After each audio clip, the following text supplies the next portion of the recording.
भारताचे सरन्यायाधीश आदरणीय भूषण गवई साहेबांचा आज आपल्या विधिमंडळाच्या वतीने या सेंट्रल हॉलमध्ये सत्कार होतोय आणि मला वाटतं या सेंट्रल हॉलमध्ये भारताचे सरन्यायाधीश यांचा सत्कार होण्याचा पहिलाच मान आणि संधी तुम्ही आम्हाला दिलीत त्याबद्दल आपले मनापासून आभार।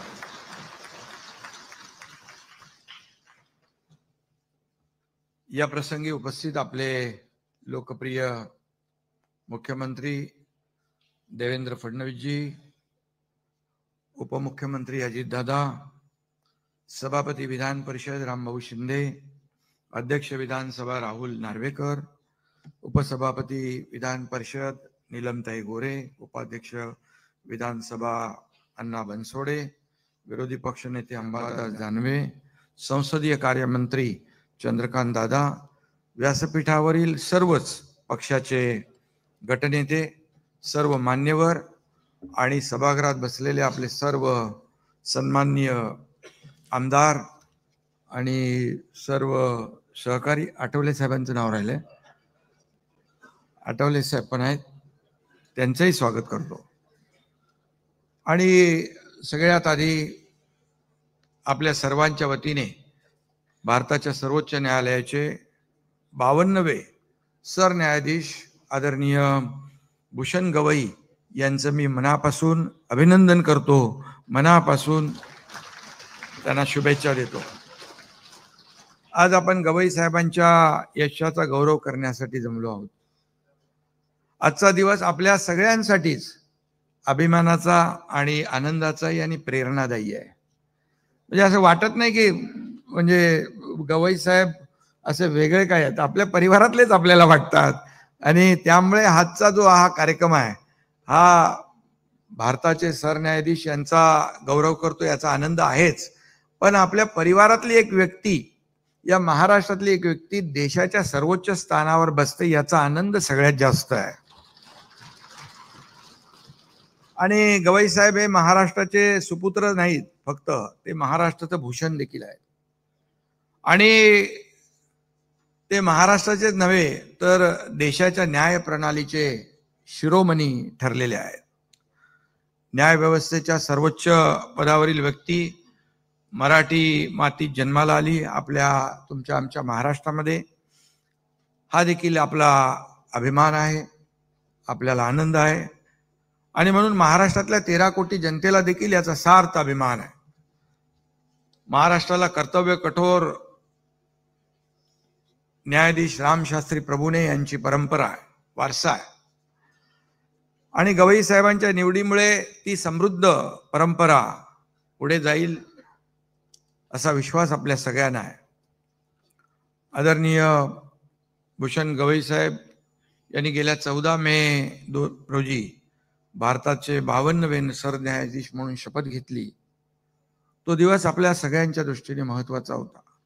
देशाच्या इतिहासातला सोनेरी अक्षरांनी कोरून ठेवावा असा तो दिवस होता। महामानव परमपूज्य डॉक्टर बाबासाहेब आंबेडकरांच्या संविधानाचं त्या क्षणी सार्थक झालं असं म्हटलं तर वावगं ठरणार नाही।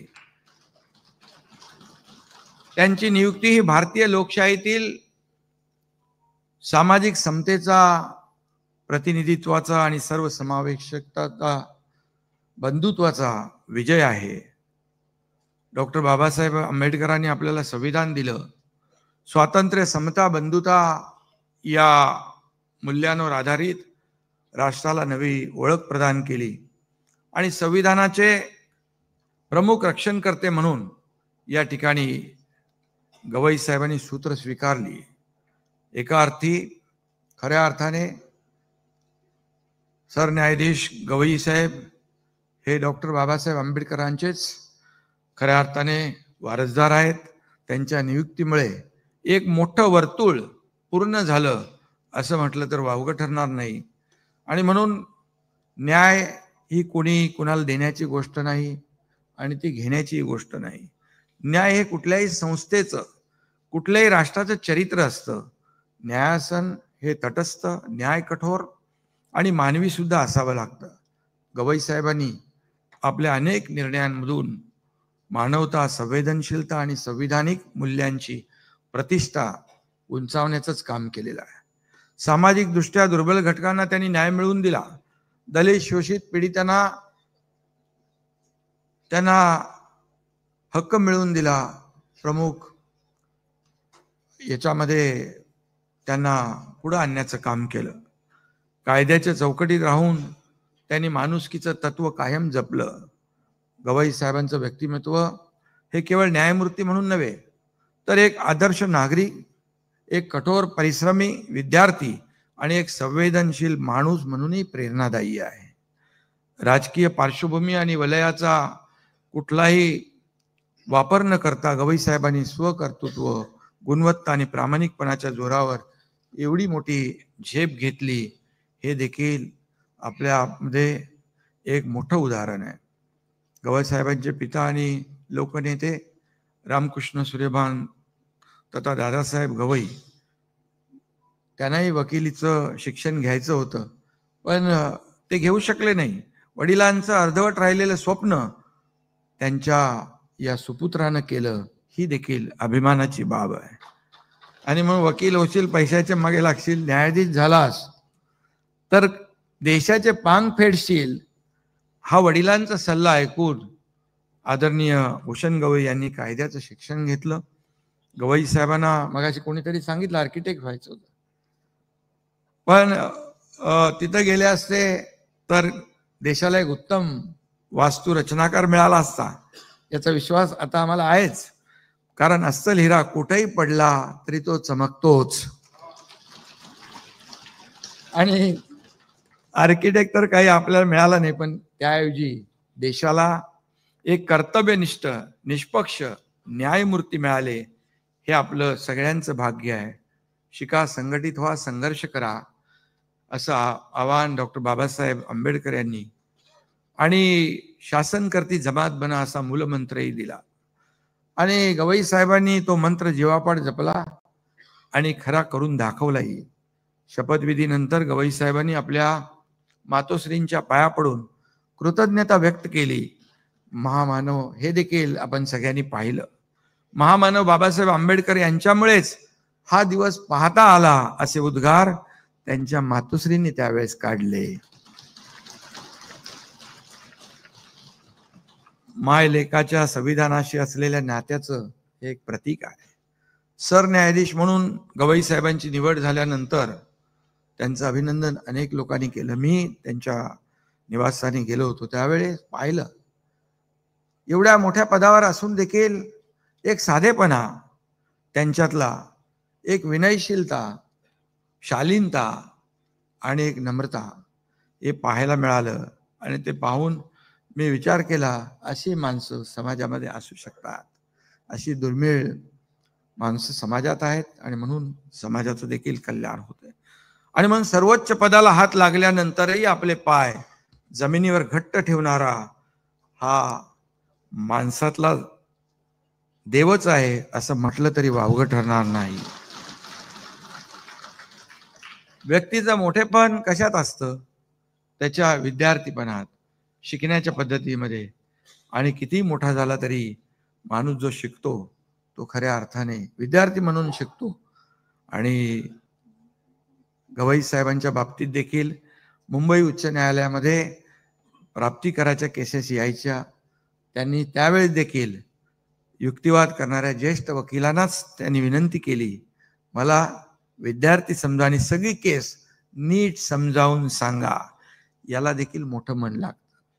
आणि म्हणून प्रचंड बुद्धिमत्ताच्या जोरावर त्यांनी या प्रकरणामध्ये देखील तज्ञता मिळवली.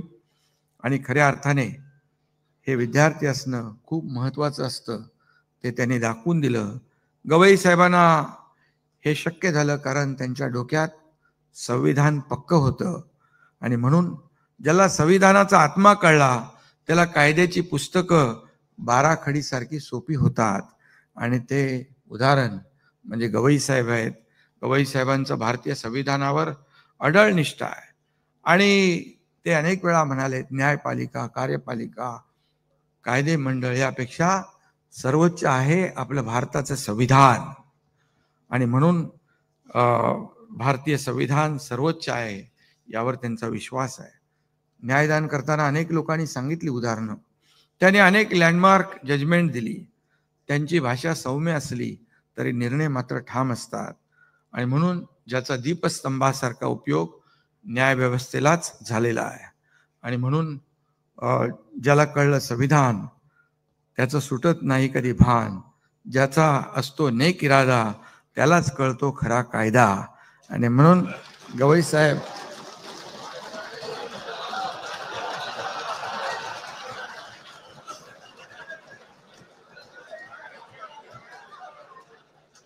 आठवले साहेबांनी मी आठवण केली. आणि त्यांनी दिलेले अनेक जजमेंट, त्यामध्ये देखील मगाशी कोणी 370 कलमचा उल्लेख केला. आदरणीय प्रधानमंत्री मोदीजींच्या मार्गदर्शनाखाली गृहमंत्री अमित भाईंनी 370 कलम काश्मीरमधलं हटवलं. त्यावेळेस अनेक लोकांचं पित्त खवळलं. अनेक लोकांनी त्याविरुद्ध सर्वोच्च न्यायालयामध्ये धाव घेतली. ज्या खंडपीठाने त्या याचिका फेटाळल्या त्यामध्ये देखील गवई साहेब होते. अनेक आपलं नवकरो संसद भवन असेल, लोकशाहीचं पवित्र मंदिर असेल, त्या बाबतीत देखील गवई साहेबांनी अनेक निर्णय घेतले. त्यांनी 300 पेक्षा जास्त निर्णय असे महत्त्वाचे घेतले. आणि म्हणून त्यांच्या प्रत्येक निर्णयात कायद्याचं शासन, सामाजिक न्याय आणि मानव अधिकारांचं, पर्यावरणाचं संरक्षण यांना प्राधान्याने दिसून येतं.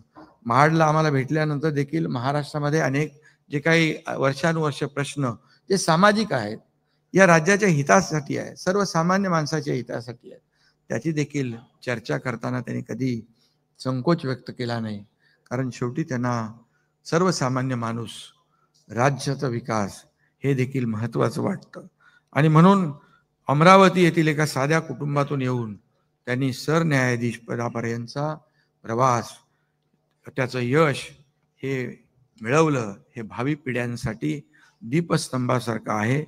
त्यांच्या कार्यकाळात न्याय प्रक्रिया अधिक सुलभ आणि पारदर्शी होईल आणि न्यायव्यवस्थेवरचा विश्वास अधिक दृढ आणि वृद्धिंगत होईल असा विश्वास मी व्यक्त करतो.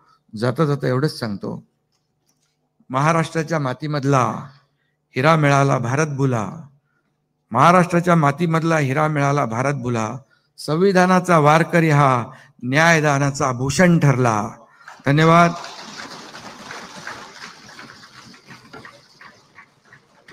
गवई साहेबांचं मी पुन्हा एकदा मनापासून अभिनंदन करतो. मनापासून त्यांना खूप खूप शुभेच्छा देतो. धन्यवाद.